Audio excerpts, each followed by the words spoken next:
Rosa Luxemburg. Reform or Revolution? Written 1900. Part 2. Chapter 7. Cooperatives, Unions, Democracy. Bernstein's socialism offers to the workers the prospect of sharing in the wealth of society. The poor are to become rich. How will this socialism be brought about?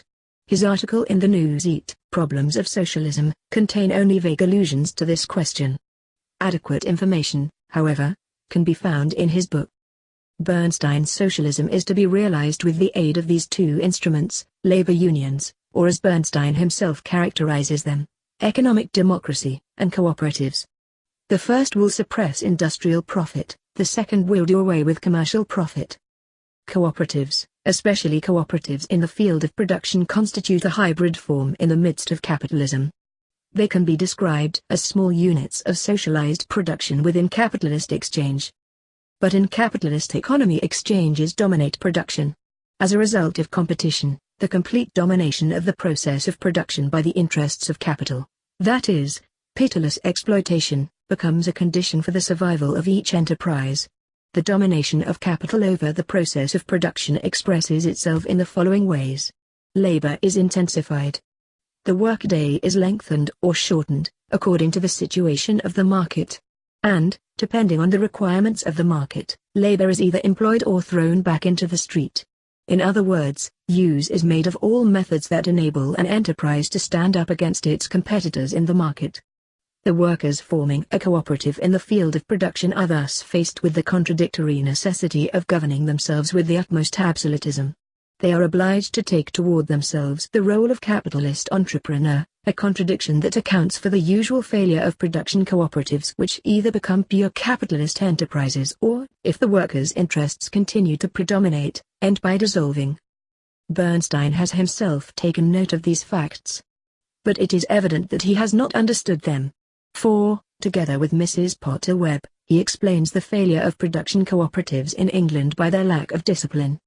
But what is so superficially and flatly called here discipline is nothing else than the natural absolutist regime of capitalism, which it is plain, the workers cannot successfully use against themselves. Producers' cooperatives can survive within capitalist economy only if they manage to suppress, by means of some detour, the capitalist-controlled contradictions between the mode of production and the mode of exchange. And they can accomplish this only by removing themselves artificially from the influence of the laws of free competition. And they can succeed in doing the last only when they assure themselves beforehand of a constant circle of consumers, that is, when they assure themselves of a constant market. It is the consumers' cooperative that can offer this service to its brother in the field of production.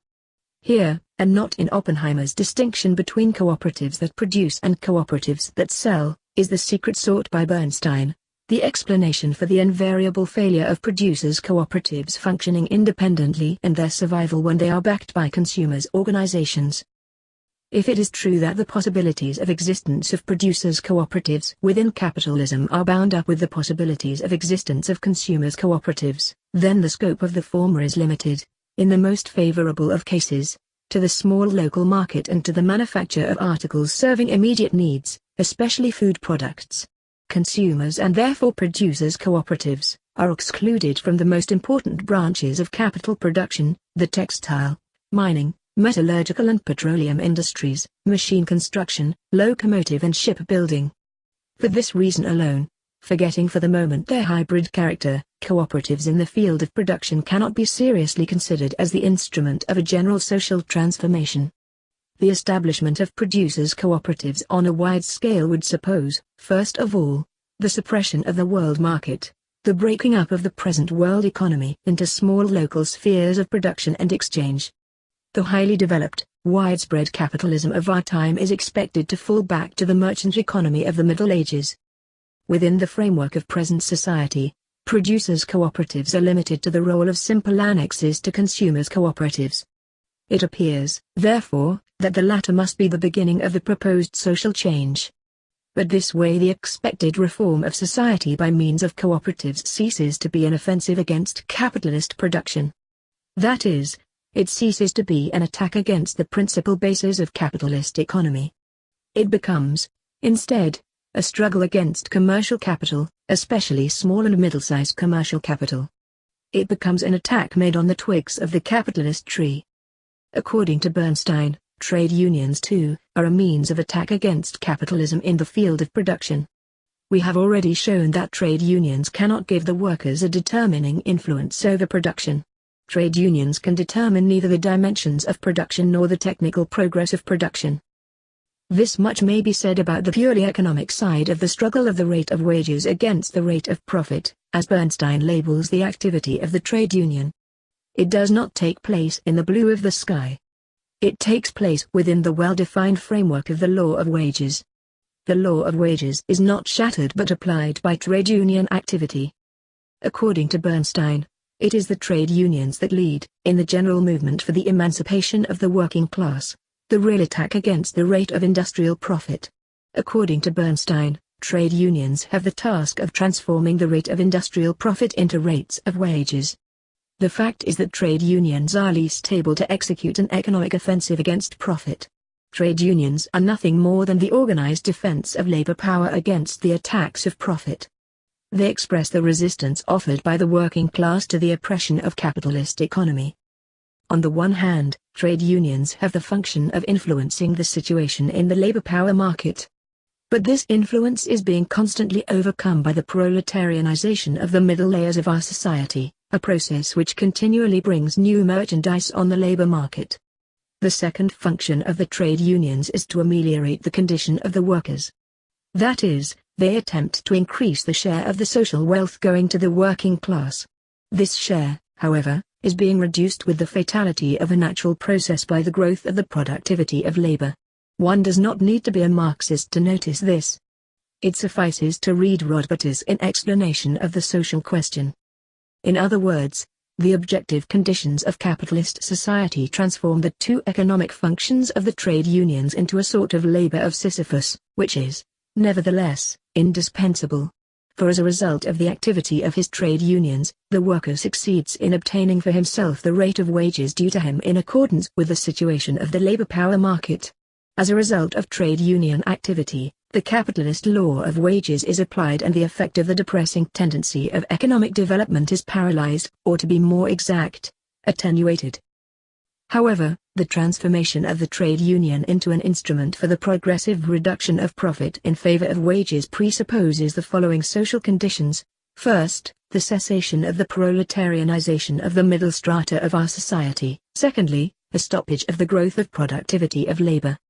We have in both cases a return to pre-capitalist conditions. Cooperatives and trade unions are totally incapable of transforming the capitalist mode of production. This is really understood by Bernstein, though in a confused manner. For he refers to cooperatives and trade unions as a means of reducing the profit of the capitalists and thus enriching the workers. In this way, he renounces the struggle against the capitalist mode of production and attempts to direct the socialist movement to struggle against capitalist distribution. Again and again, Bernstein refers to socialism as an effort towards a juster and still more just mode of distribution. Vorwärts, March 26, 1899. It cannot be denied that the direct cause leading the popular masses into the socialist movement is precisely the unjust mode of distribution characteristic of capitalism. When the social democracy struggles for the socialization of the entire economy, it aspires therewith also to a just distribution of the social wealth. But, guided by Marx's observation that the mode of distribution of a given epoch is a natural consequence of the mode of production of that epoch, the social democracy does not struggle against distribution in the framework of capitalist production. It struggles instead for the suppression of the capitalist production itself. In a word, the social democracy wants to establish the mode of socialist distribution by suppressing the capitalist mode of production. Bernstein's method, on the contrary, proposes to combat the capitalist mode of distribution in the hopes of gradually establishing, in this way, the socialist mode of production. What, in that case, is the basis of Bernstein's program for the reform of society? Does it find support in definite tendencies of capitalist production? No. In the first place, he denies such tendencies. In the second place, the socialist transformation of production is for him the effect and not the cause of distribution. He cannot give his program a materialist base, because he has already overthrown the aims and the means of the movement for socialism, and therefore its economic conditions. As a result, he is obliged to construct himself an idealist base. Why represent socialism as the consequence of economic compulsion? He complains. Why degrade man's understanding, his feeling for justice, his will? Vorwärts, March 26, 1899. Bernstein's superlatively just distribution is to be attained thanks to man's free will. Man's will acting not because of economic necessity, since this will is only an instrument, but because of man's comprehension of justice, because of man's idea of justice. We thus quite happily return to the principle of justice, to the old war horse on which the reformers of the earth have rocked for ages, for the lack of surer means of historic transportation. We return to the lamentable rosinate on which the Don Quixotes of history have galloped towards the great reform of the earth, always to come home with their eyes blackened. The relation of the poor to the rich, taken as a base for socialism, the principle of cooperation as the content of socialism, the most just distribution as its aim, and the idea of justice as its only historic legitimization, with how much more force, more with and more fire did we idling defend that sort of socialism 50 years ago. However, the genius of a tailor did not know scientific socialism. If today, the conception tore into bits by Marx and Engels a half-century ago is patched up and presented to the proletariat as the last world of social science, that too, is the art of a tailor, but it has nothing of a genius about it.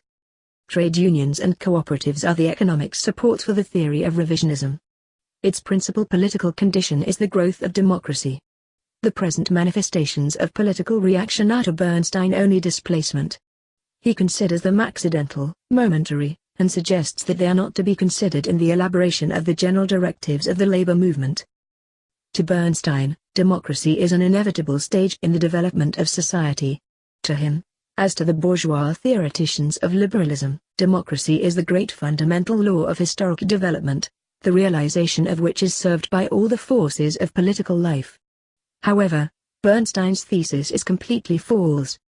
Presented in this absolute force, it appears as a petty bourgeois vulgarization of results of a very short phase of bourgeois development, the last 25 or 30 years. We reach entirely different conclusions when we examine the historic development of democracy a little closer and consider, at the same time, the general political history of capitalism. Democracy has been found in the most dissimilar social formations, in primitive communist groups, in the slave states of antiquity and in medieval communes. And similarly, absolutism and constitutional monarchy are to be found under the most varied economic orders. When capitalism began, with the first production of commodities, it resorted to a democratic constitution in the municipal communes of the Middle Ages. Later, when it developed to manufacturing, capitalism found its corresponding political form in the absolute monarchy. Finally, as a developed industrial economy, it brought into being in France the Democratic Republic of 1793, the absolute monarchy of Napoleon I, the nobles' monarchy of the Restoration period, 1850 to 1830, the bourgeois constitutional monarchy of Louis Philippe, then again the Democratic Republic, and against the monarchy of Napoleon III, and finally, for the third time, the Republic. In Germany, the only truly democratic institution, universal suffrage, is not a conquest won by bourgeois liberalism. Universal suffrage in Germany was an instrument for the fusion of the small states. It is only in this sense that it has any importance for the development of the German bourgeoisie, which is otherwise quite satisfied with semi-feudal constitutional monarchy. In Russia, capitalism prospered for a long time under the regime of Oriental absolutism, without having the bourgeoisie manifest the least desire in the world to introduce democracy. In Austria, universal suffrage was above all a safety line thrown to a foundering and decomposing monarchy. In Belgium, the conquest of universal suffrage by the labor movement was undoubtedly due to the weakness of the local militarism, and consequently to the special geographic and political situation of the country. But we have here a bit of democracy that has been won not by the bourgeoisie but against it. The uninterrupted victory of democracy, which to our revisionism as well as to bourgeois liberalism, appears as a great fundamental law of human history and, especially, modern history is shown upon closer examination to be a phantom. No absolute and general relation can be constructed between capitalist development and democracy. The political form of a given country is always the result of the composite of all the existing political factors, domestic as well as foreign. It admits within its limits all variations of the scale from absolute monarchy to the democratic republic. We must abandon, therefore, all hope of establishing democracy as a general law of historical development even within the framework of modern society. Turning to the present phase of bourgeois society, we observe here, too, political factors which, instead of assuring the realization of Bernstein's schema, led rather to the abandonment by bourgeois society of the democratic conquests won up to now. Democratic institutions, and this is of the greatest significance, have completely exhausted their function as aids in the development of bourgeois society. Insofar as they were necessary to bring about the fusion of small states and the creation of large modern states, Germany, Italy, they are no longer indispensable at present. Economic development has meanwhile effected an internal organic cicatrization.